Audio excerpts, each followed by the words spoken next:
kababayan, eto pong si Bato de la Rosa,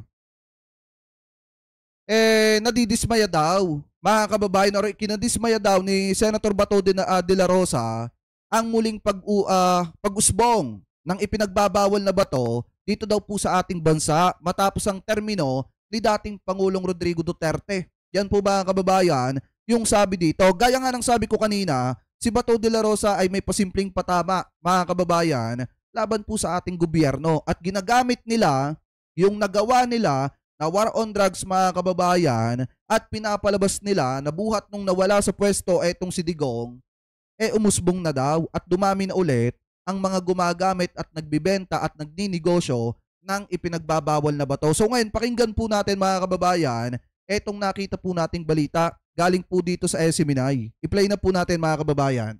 Samantala, kinadismaya ng senador na si Ronald Bato de la Rosa ang muling pag-usbong ng droga sa bansa matapos ang termino ni dating Pangulong Rodrigo Duterte. Ikinumpara ni de la Rosa ang mga karanasan nung ipinatupad ang drug war ni Duterte at ang kasalukuyang kampanya laban sa ilegal na droga ng administrasyon. Pumuna siya sa kasalukuyang sitwasyon ng droga sa bansa na ay mas malala kaysa noon.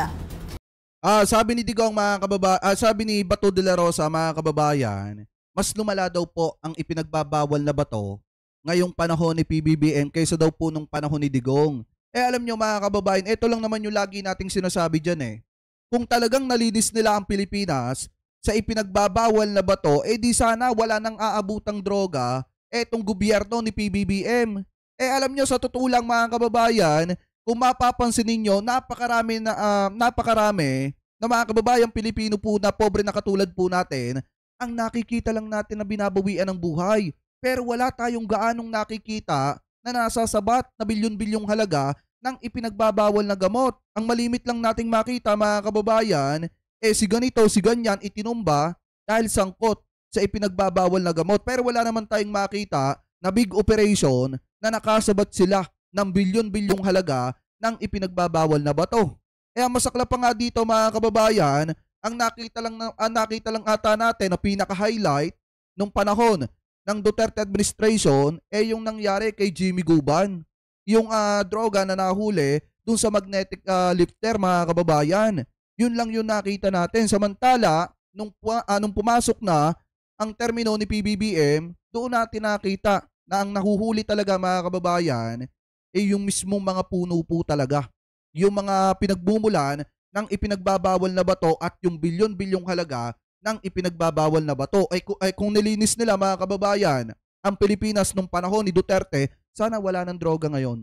Kung nagtagumpay sila. Ano pa, ipagpatuloy pa natin. Binigyan din ni De La Rosa na sa nakaraang administrasyon, nasa 1.6 na milyong individual na may kaugnayan sa droga ang sumuko at hindi bababa sa 300,000 ang nahuli. Dagdag pa niya na ang drug war ni Duterte ay kinakailangan upang protektahan ang mga susunod na henerasyon at hindi siya nagsisisi sa pagpapatupad ng Oplan Tokhang bilang Chief PNP noon sa panahon ng dating Pangulo. Sa isang pahayag, binigyan diin ni De La Rosa ang kahalagahan ng buong suporta ng Pangulo sa mga law enforcers sa implementasyon ng war on drugs. Pinangunahan ni De La Rosa ang implementasyon ng drug war ni Duterte noong siya ay nagsilbing hepe ng PNP mula 2016 hanggang taong 2018. Mismo nanggaling na sa SMNI wala tayong ibang kikilalaning arkitekto ng na madugong pakikipaglaban nila sa ipinagbabawal na bato kung hindi si Bato de la Rosa. Mga kababayan, kasi unang-una, siya talaga kahit sa ang pahayagan, siya po ang tinutukoy na arkitekto niyan mga kababayan. Kaya nga, kung tutuusin, dapat talaga mga kababayan, si Bato de la Rosa ang pumupunta sa Quadcom at sumasagot lahat ng mga katanungan doon dahil siya ang mas nakakaalam kung ano nga ba yung ginawa nila nung panahon ng Duterte administration at kung nagtagumpay nga ba sila na sugpuin ang ipinagbabawal na bato. Kaso ang problema mga kababayan, nung pumasok ang termino ni PBBM, sobrang dami ng nilinis at nalinis ng gobyerno ni PBBM na mga ipinagbabawal na bato na bilyon-bilyon pa nga yung halaga mga kababayan. Unlike nung panahon ni Duterte na ang nilinis yung mga Pilipino, hindi po yung droga. Ano po, dahil wala naman talaga tayong nakita mga kababayan na bilyon-bilyong halaga ng droga na nasa bat ng mga panahon na yon. Ang nakita lang natin ay yung bilang ng mga taong binawian ng buhay nung panahon ng termino ni Digong. Kaya nga kung titingnan nyo mga kababayan, lagi nating sinasabi to yung kamay na bakal ni Digong, para lang sa mga pobreng katulad po natin. Pero pagdating kay Michael Yang, lumalambot po yan. Ano po, dahil mga kababayan, saglip na parusahan niya, itong si Michael Yang, paimbestigahan niya, ang ipinatugis pa nila yung mga taong nag-iimbestiga kay Michael Yang. At etong si Michael Yang, mga kababayan, binigyan pa ng posisyon sa gobyerno at ginawa pa ni Duterte na economic advisor. Yan ba ay tama? Siyempre hindi. Dahil nga mga kababayan, kung talagang makatao si Duterte, mas pahalagahan niya ang mamamayang Pilipino kaysa po yung mga tao na nakadikit sa kanya na may kinalaman di umano sa pagpapagulong ng bilyon-bilyong halaga ng ipinagbabawal na bato. Ano po? So ngayon, eto mga kababayan, parang ang dating, isinisisi pa ni Bato de la Rosa sa gobyerno natin yung paglaganap daw ng ipinagbabawal na bato kuno, sabi ni Bato de la Rosa. Pero kung titingnan natin, walang ibang dapat sisihin dyan kung hindi sila. Dahil sila na nga mga kababayan, yung nakatutok noon dyan para linisin yan. Pero ang tanong ngayon, bakit may droga pa rin kung talagang nagtagumpay kayo at hindi kayo pumalpak? Diba mga kababayan? So ngayon, comment below na lamang po kung ano po masasabi nyo. Hingil po dyan at punta naman po tayo dito sa isa pang balita na nakita po natin. Eto mga kababayan yung gusto kong ibalik.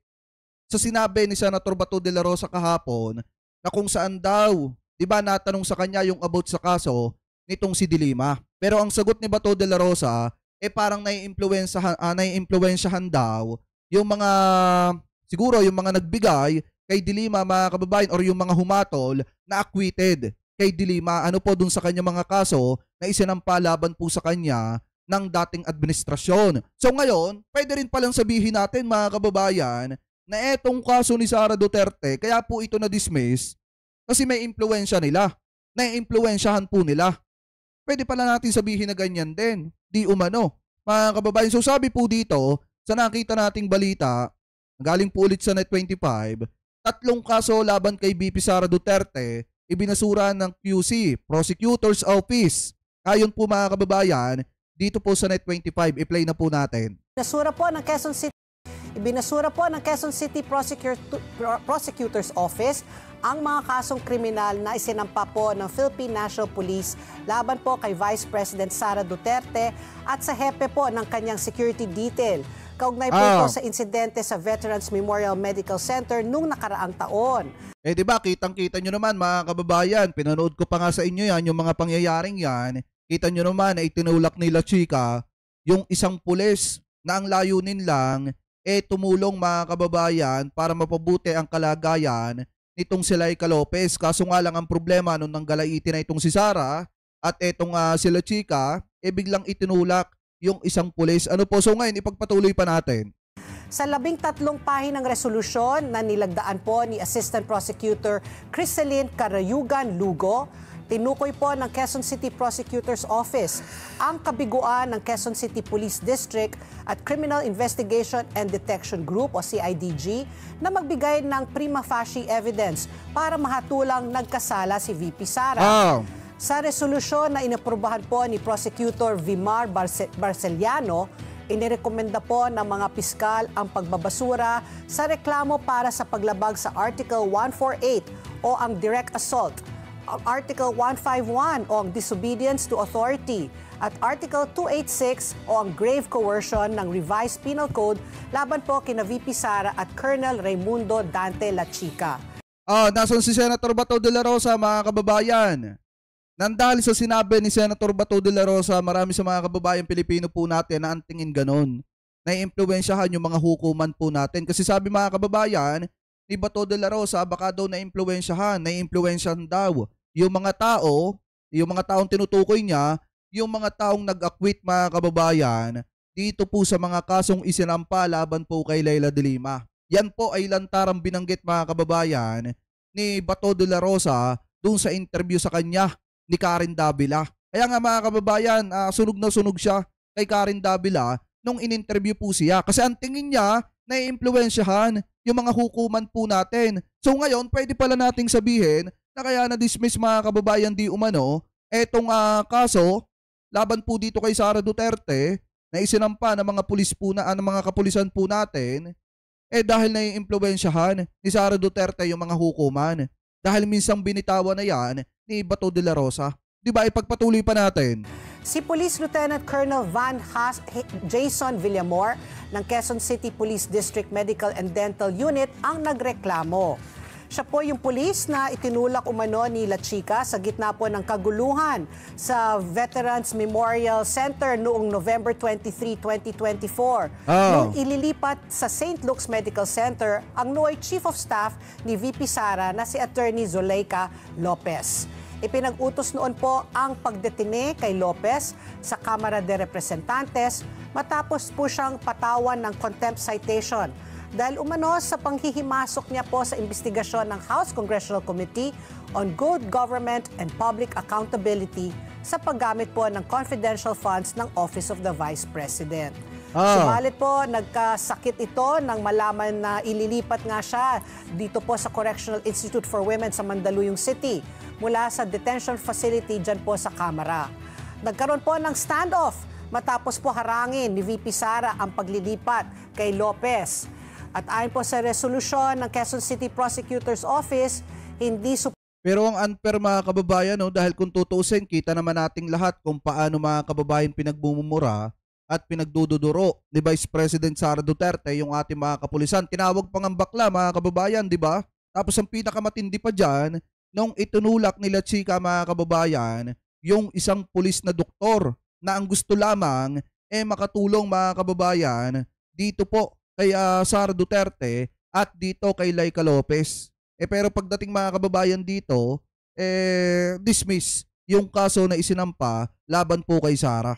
Suportado po ng ebidensya ang umano'y direct assault, disobedience to authority at grave abuse. Tinukoy rin po sa resolusyon na wala kahit isa sa mga saksi ni Villamor ang nakapagbigay po ng testimonya na sumusuporta sa kanyang aligasyon na inatake siya at ginamitan po ng pisikal na puwersa, intimidation, karahasan at pagbabanta. Yun ang masaklap. At nabigurin umano ang pulis na ilahad sa kanilang affidavit ang nangyaring umanong engkwentro. Wala rin. Yun ang masaklap, walang tumistigo na sumuporta laban dito, walang tumistigo mga kababayan. Laban dito kay Sara Duterte. Iba talaga mga kababayan kapag Vice President ka. Siyempre, sino ba naman ang utu-uto na babangga mga kababayan sa Vice Presidente ng Republika ng Pilipinas? Natural mga kababayan, yung ating mga kapulisang iba, hindi ko naman nilalahat, di umano magkakaroon ng takot yan. Kasi nga, yung tao na kaharap nila or kalaban nila sa kaso mga kababayan, Vice President pa ng Republika ng Pilipinas. Kaya nakakalungkot lang na walang sumuporta mga kababayan dito kay Villamor. Patungkol dun sa isinampang kaso niya laban dito. Kay Sara Duterte kaya na-dismiss. So ngayon, ipagpatuloy pa natin. Anyang naibigay na impormasyon tungkol sa mga naging galaw ni Villamor matapos po ang sinabing insidente. So kinukontra rin nila ng video footage na isinubit mismo ni Villamor ang kanyang mga alegasyon. At dahil dito po, napilitan na po ang mga piskal na ibasura ang reklamo. Nako, ang saklap naman. So maliwanag mga kababayan na yun daw 3 kaso na isinampa laban po dito kay Sara Duterte na itong sina Villamor at nung iba natin mga kapulisan mga kababayan dahil dun sa nangyaring issue dun po sa paglilipat dito kay Laika Lopez mga kababayan ibinasura. Nabasura mga kababayan, ibig sabihin absuelto etong si Sara Duterte at yung mga kasong isinampa sa kanya naibasura na ang ating mga kapulisan. Yung mga kasong isinampa sa kanya ng ating mga kapulisan naibasura na po ng korte. So pwede rin nating sabihin yan mga kababayan na naiimpluwensyahan ni Sara Duterte yung ating mga hukuman kasi ganun yung pananaw ni Bato de la Rosa. Kaya nga mga kababayan, napakahirap kasi sa katulad din na Bato de la Rosa na magbibitaw sila na mga ganong klaseng salita kasi mga kababayan, pwedeng ibalik po sa kanila yan. Pwedeng ibalik yan sa kanila mga kababayan. Kung ganun pala ang tingin nila sa ating mga hukuman, posible na ganun din ang maging tingin ng mga kababayang Pilipino po natin dito sa mga nangyayaring ito, katulad po nito mga kababayan, di ba? Anyway, kayo po, ano po masasabi nyo hingil po sa balitang ito, mga kababayan? Comment below na lamang po kung ano pong opinion nyo hingil po sa balitang ito, mga kababayan.